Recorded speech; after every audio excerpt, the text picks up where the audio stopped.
नमस्कार दोस्तों, मैं हूं अमित और स्वागत करता हूं आप सभी का एक और नई वीडियो में। तो भाई आज की इस वीडियो में मैं आपको बताने वाला हूं 7 ऐसे पैसिव फंड जिन्होंने मात्र 1 साल के अंदर ही 40% टू 62% का रिटर्न दिया है।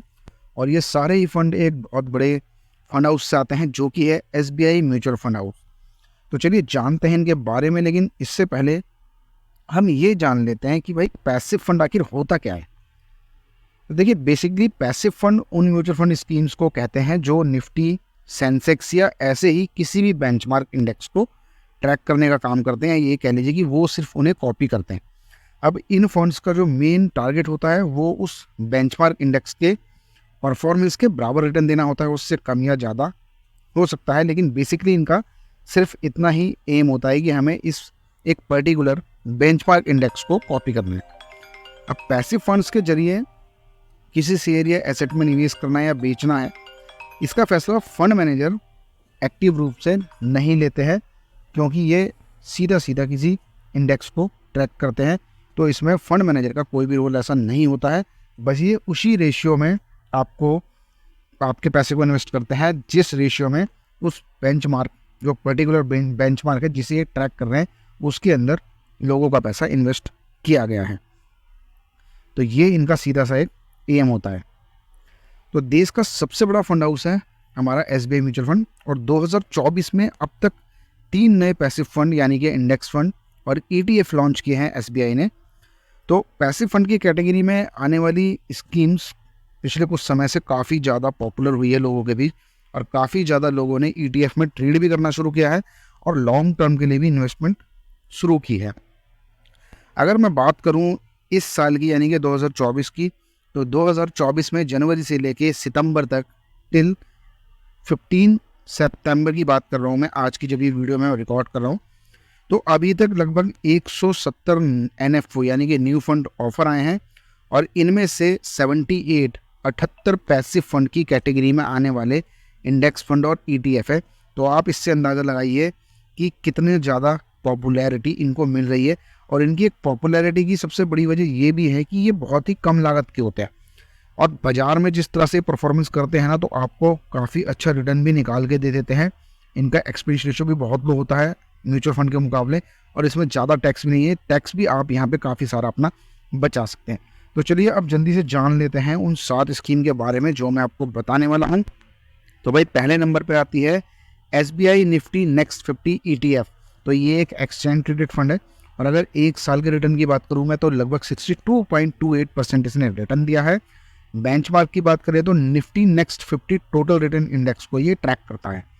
नंबर 2 पे आता है SBI Nifty next 50 index fund. अब इसका जो 1 साल का रिटर्न निकल कर आता है वो है 61.92%, यानी कि ऑलमोस्ट 62%। इसके बेंचमार्क की बात करें तो Nifty next 50 total return index को ये ट्रैक करता है। नंबर 3 पर आता है SBI BSE Sensex next 50 ETF, और इस फंड ने 1 साल में रिटर्न दिया है 50.12% का। बेंचमार्क की बात करें तो BSE Sensex next 50 total index को ये ट्रैक करता है। नंबर 4 पर आता है SBI Nifty small cap 250 index fund.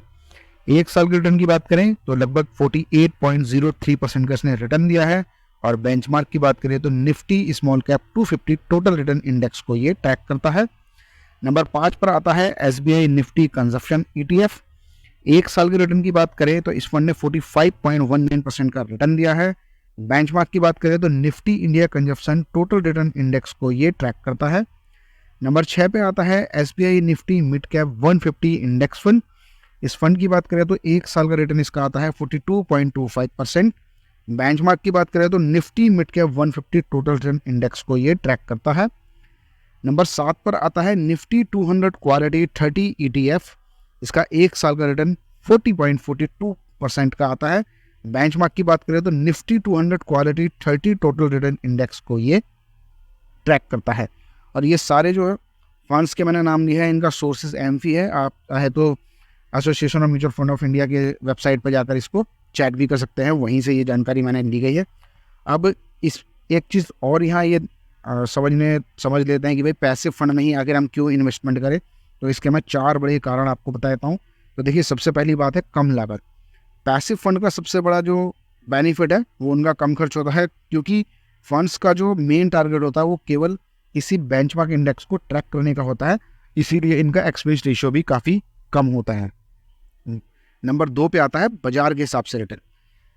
Passive fund बाजार के परफॉर्मेंस के हिसाब से रिटर्न देते हैं, जिससे कि निवेशकों को बाजार के परफॉर्मेंस का पूरा बेनिफिट मिलता है। अगर बाजार बहुत ज़्यादा तेज़ी में है तो काफ़ी अच्छा रिटर्न आप वहाँ से बना सकते हैं।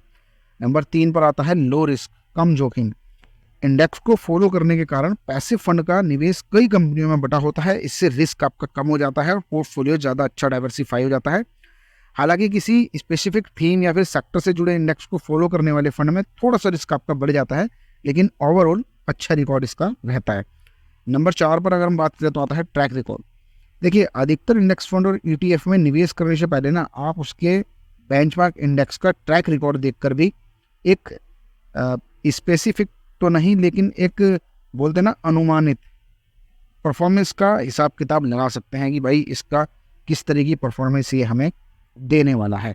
अब सबसे ज़रूरी चीज़ पे बात कर लेते हैं कि पैसिव फंड में अगर आप निवेश करते हैं, इन्वेस्टमेंट करते हैं, तो क्या क्या आपको सावधानी बरतनी चाहिए। तो देखिए, पैसिव फंड में निवेश का एक सबसे बड़ा फ़ायदा उनका कम एक्सपेंस रेशो होता है और बेहतर रिटर्न होता है। लेकिन इन्वेस्टर को किसी भी नए फंड में निवेश करने से पहले उसके बेंचमार्क, ट्रैक रिकॉर्ड और अपने इन्वेस्टमेंट गोल को ध्यान में रखना चाहिए, रिस्क प्रोफाइल को ध्यान में रखना चाहिए। किसी भी स्मार्ट इन्वेस्टर को इन्वेस्टमेंट के लिए इंडेक्स फंड का सिलेक्शन करते समय इन चीज़ों पर ज़रूर जानकारी रखनी चाहिए कि फंड ने किस तरह का प्रदर्शन किया है, किस तरह की परफॉर्मेंस दी है लास्ट ईयर, या अभी वो कैसा चल रहा है, उस सेक्टर में क्या चल रहा है और कहाँ कहाँ इसने अपना पोर्टफोलियो डाइवर्सिफाई किया हुआ है। इन चीज़ों को आप ज़रूर ध्यान रखें किसी भी ETF या फिर किसी भी इंडेक्स फंड में इन्वेस्टमेंट करते समय। दोस्तों, उम्मीद करता हूँ ये वीडियो आपको काफ़ी अच्छी लगी होगी, जानकारी से भरपूर लगी होगी। कोशिश मैंने पूरी की है आपको यहाँ सारी चीज़ें क्लियर करने की। अगर फिर भी कोई कमी रह गई है तो आप मुझे कमेंट जरूर कर देना, अगली वीडियो में हम उसे पूरा करने की कोशिश जरूर करेंगे। तो दोस्तों, फिलहाल के लिए इस वीडियो में इतना ही। जल्दी ही करूँगा आपसे मुलाकात किसी और नई वीडियो के साथ। तब तक के लिए टेक केयर, बाय बाय।